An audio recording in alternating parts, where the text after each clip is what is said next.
அனைத்திந்திய இளைஞர் பெருமன்றம் இந்திய இளைஞர்களின் இதய நாதமாக செயல்படக்கூடிய அமைப்பு. 1959ஆம் ஆண்டு மே 3ஆம் நாள் டெல்லி மாநகரில் அமைப்பு தொடங்கப்பட்டது. சுதந்திர போராட்ட வீராங்கனை, டெல்லி மாநகர மேயராக இருந்த அருணா ஆசப் அலி அவர்கள் தொடங்கி வைத்தார். அன்றிலிருந்து கடந்த 66 ஆண்டு காலமாக அனைத்திந்திய இளைஞர் பெருமன்றம் இந்திய நாட்டின் இளைஞர்களுடைய உரிமைக்காக தொடர்ச்சியாக போராடி கொண்டிருக்கிறது.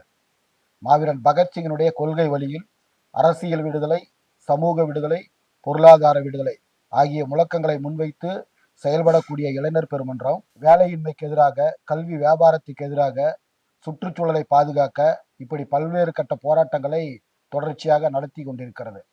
அனைத்திந்திய இளைஞர் பெருமன்றம் வேலை அல்லது சிறை, தமிழகத்தை பாலைவனமாக்காதே, வேலை கொடு அல்லது நிவாரணம் கொடு என்கிற போராட்டங்கள் இந்தியா முழுக்க பிரசித்தி பெற்றவை. அதே போல இந்தியாவை பாதுகாப்போம், இந்தியாவை மாற்றுவோம் என்கிற அந்த ஒரு மிகப்பெரிய எழுச்சிகரமான போராட்டம் இந்தியாவில் லட்சக்கணக்கான இளைஞர்களை தட்டி எழுப்பியது.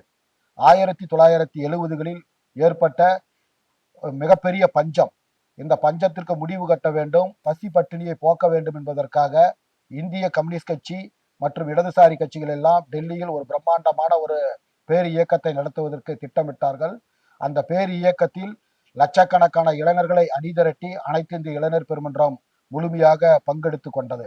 அனைத்திந்திய இளைஞர் பெருமன்றம் உலக ஜனநாயக இளைஞர் சம்மேளனத்தோடு தொடர்பு கொண்டு உலகம் முழுக்க எங்கெங்கெல்லாம் ஒடுக்கப்பட்ட நாடுகள் சுரண்டப்படுகிறதோ, அந்த நாடுகளின் மீது போர் தொடுக்கப்படுகிறதோ, அத்தகைய ஏகாதிபத்திய போர் வெறிக்கு எதிராக அனைத்திந்திய இளைஞர் பெருமன்றம் தொடர்ச்சியாக போராடி கொண்டிருக்கிறது.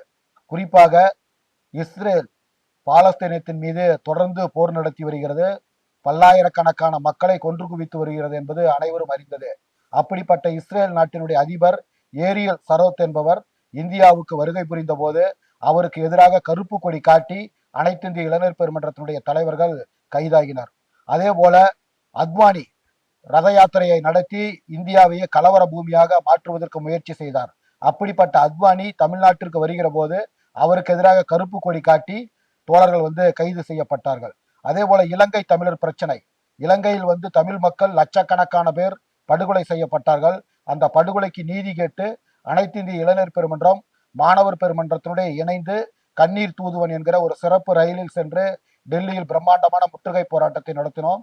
அப்படிப்பட்ட போராட்டம் என்பது இந்தியா முழுக்க இலங்கை தமிழர் பிரச்சனையை கொண்டு செல்வதற்குண்டான ஒரு வாய்ப்பாக இருந்தது.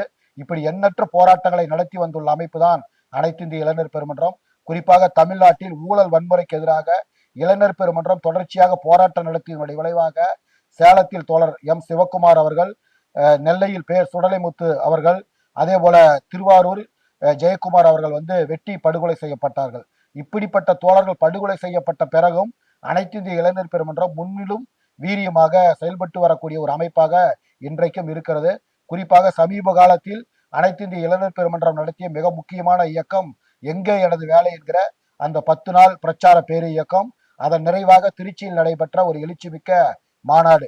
இந்த பிரச்சார பேரு இயக்கம் தமிழ்நாட்டினுடைய அரசியல் பொருளாதார சூழலை நன்கு உணர்ந்து பல்வேறு தீர்மானங்களை இந்த மாநாடு நிறைவேற்றியது.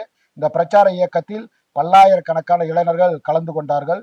அதே போல் அனைத்திந்திய இளைஞர் பெருமன்றம் தொடர்ச்சியாக இயற்கை வளங்களை பாதுகாப்பக, கனிம வளங்களை பாதுகாக்க, பள்ளி கல்லூரிகளை அரசு பள்ளி கல்லூரிகளை பாதுகாத்திட என தொடர்ச்சியான இயக்கங்களை நாங்கள் நடத்தி கொண்டிருக்கிறோம். இப்படிப்பட்ட இந்த அமைப்பில் நான் 2020ஆம் ஆண்டு உறுப்பினராக இணைந்தேன்.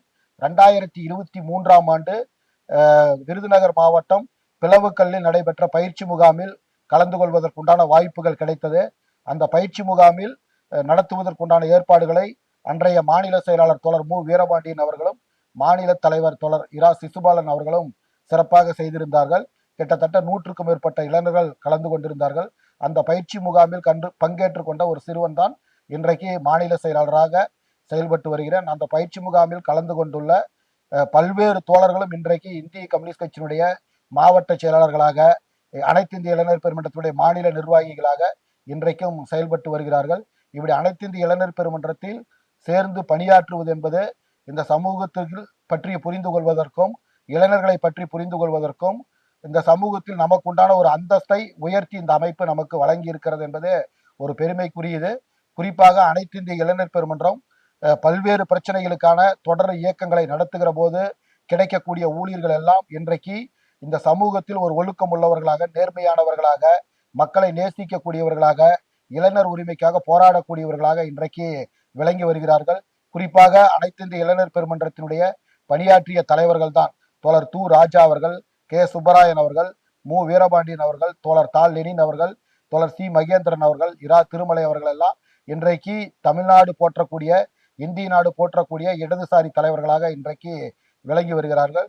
அப்படிப்பட்ட அமைப்பினுடைய மாநாடு வருகிற ஜனவரி 26, 27, 28 ஆகிய 3 நாட்கள் தருமபுரியில் நடைபெற இருக்கிறது.